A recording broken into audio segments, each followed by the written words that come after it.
you might just turn into a crab. This is not a joke. It's true. There is a mysterious force on Earth that is turning everything into crabs. Scientists have given this phenomenon an official name, carcinization. Translated, it means everything has a tendency to become a crab. Look at these pictures right now. This one is not a crab, and this one isn't either. But they all have one thing in common. Their ancestors were not crabs, yet they themselves are, step by step, slowly turning into crabs. What's even more terrifying is that this has already happened on Earth more than 5 separate times. First, let me share a mind-blowing fact with you. Have you ever eaten king crab? Tender, juicy, and packed with rich roe. It's considered the ultimate crab by many people. But let me tell you this. King crabs aren't actually crabs at all. Genetic testing results show that the king crab is actually a descendant of the hermit crab. Its ancestor used to be a shell-less wanderer, carrying whatever shell it could find, living a drifting life.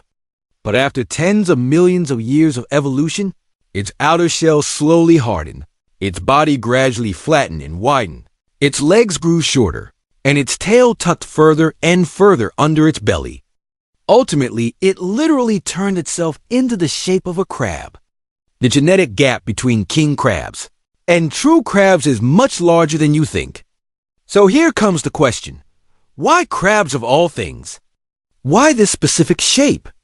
This brings us to a concept called convergent evolution. Simply put, it's when two completely unrelated species independently evolve the same solutions when facing the same survival pressures, just like dolphins and sharks. One is a mammal, and the other is a cartilaginous fish. Genetically, a dolphin is more distantly related to a shark than to a cow. Yet, they both evolved highly similar streamlined bodies. Why? Because there are only a few viable designs for moving fast through water. The laws of physics won't give you a free pass just because of your species. The same goes for crabs. The crab's body is an extremely efficient survival blueprint. A wide, flat body shape keeps their center of gravity incredibly low, making it hard for ocean waves to flip them over or for predators to crush them. Their flat profile allows them to squeeze into rocky crevices, hiding in a split second. Their entire body acts as a shield, with almost no weak spots. Their short, powerful legs might look funny walking sideways, but it allows them to always face their opponent while dodging predators. Their mobility is far superior to what you'd expect. Some might ask, why hasn't anything lobsterized? Lobsters have also lived for hundreds of millions of years without going extinct, so why not them? That's a great question, and the answer is quite harsh. It's because a lobster's body is too difficult to remodel. That long, segmented tail of theirs is the core of their entire body structure. If you wanted to flatten a lobster, you'd have to tuck that tail inward first. But doing that would completely ruin their entire muscular system. Their propulsion would be gone. Their ability to escape would be gone. It's basically like crippling themselves. On the other hand, the crab's body shape is naturally versatile. It can get wider, it can get shorter, and its shell can be thickened. Modifying one part doesn't affect the rest. Think of a lobster as an old brick and concrete building. If you want to remodel it, knocking down any wall could cause a collapse. Meanwhile, a crab is like a steel structure. If you want to add a floor, you add a floor. If you want to expand, you expand. It's highly flexible. Carcinization is the most cost-effective upgrade path in evolutionary history. Lobsterization is just too expensive, so nobody wants to take that path.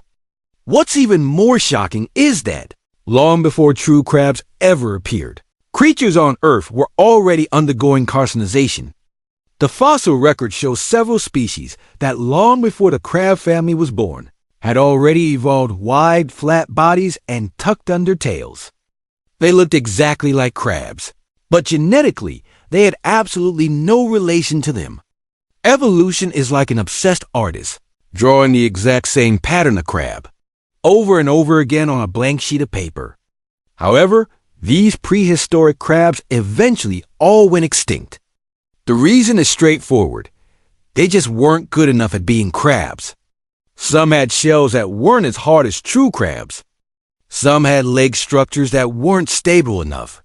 Some directly crashed into the mass extinction event that wiped out the dinosaurs, completely obliterating them. But evolution didn't give up.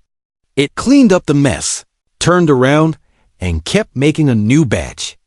The crabs we see today are the best version of all the carcinization products so far.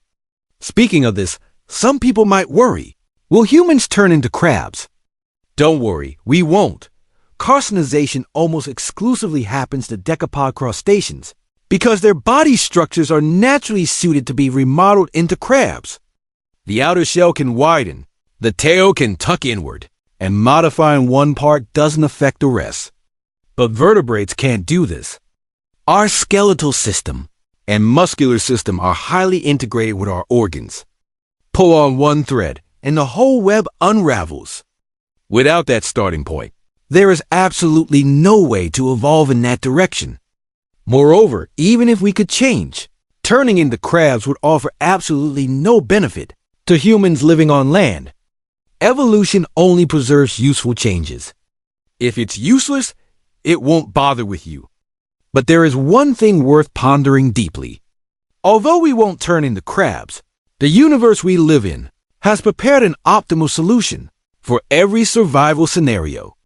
To move at high speeds in the ocean, you get a streamlined body. To fly in the sky, you get wings. Whether you are a bird, a bat, an insect, or a pterosaur, the basic design principles are largely the same. To survive on the seabed, flat, low center of gravity, with a shell, which means a crab. It's not that everything is turning into crabs, but rather that for decapods on the seabed, that optimal solution just happens to be what we call a crab.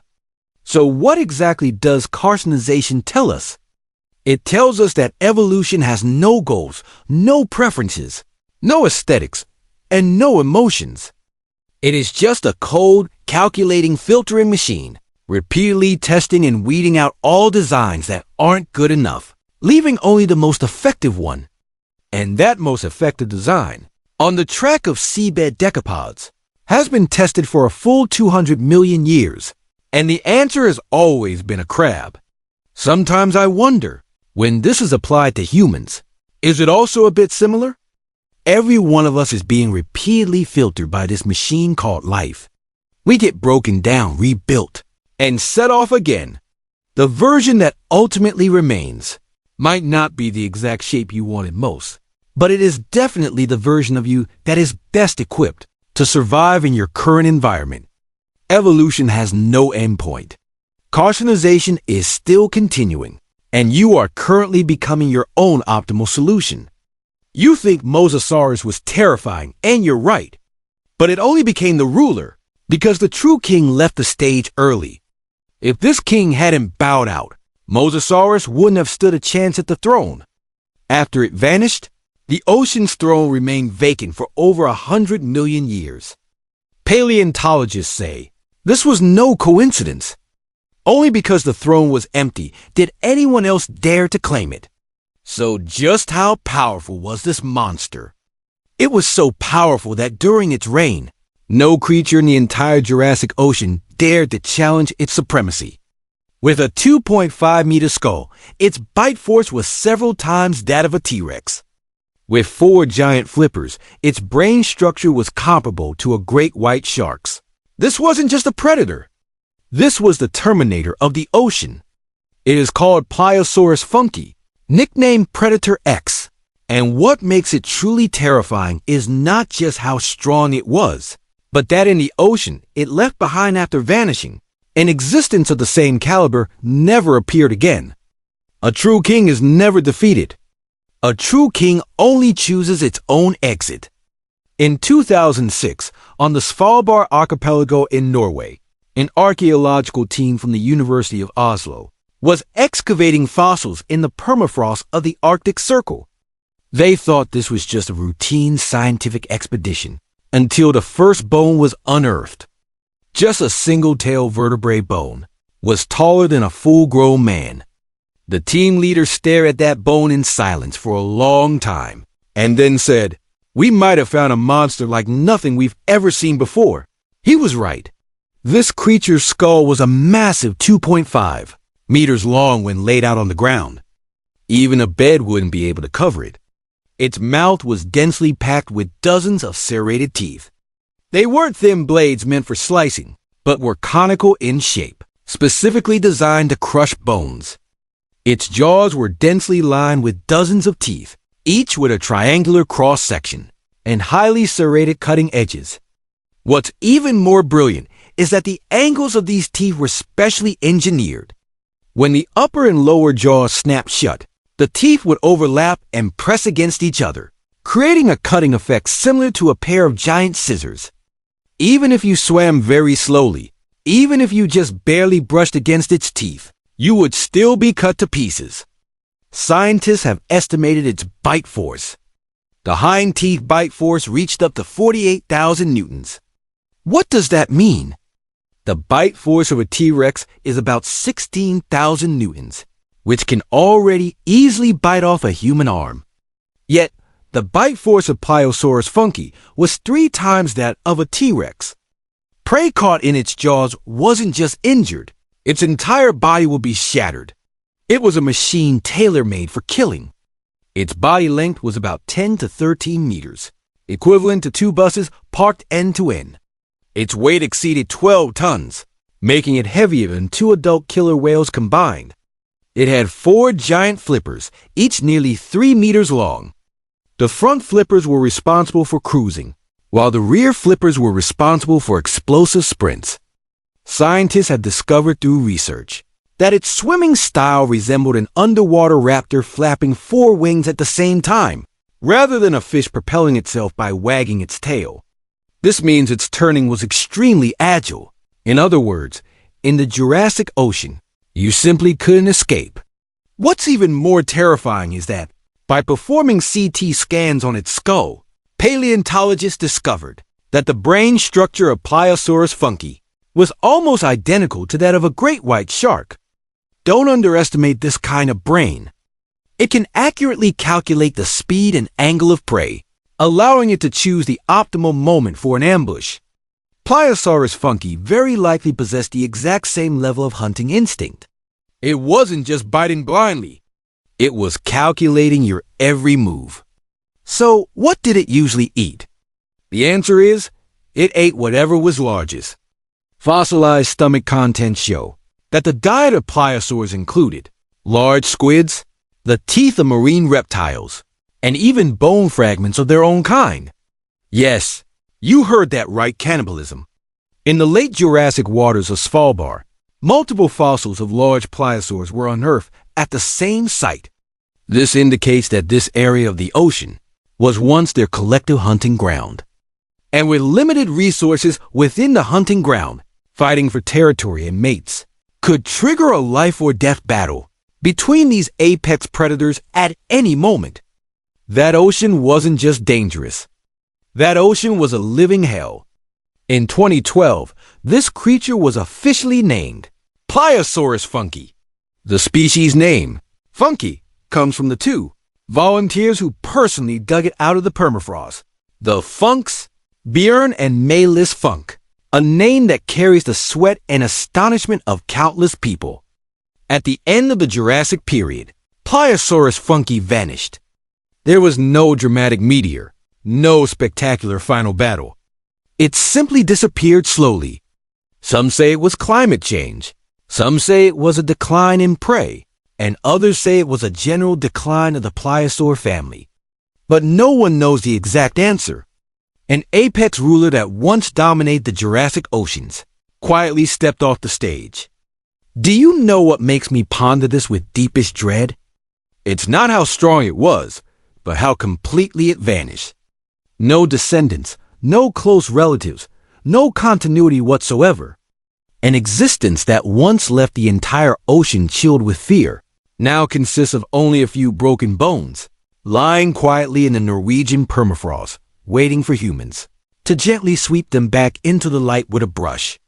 Strength has never been an eternal insurance policy.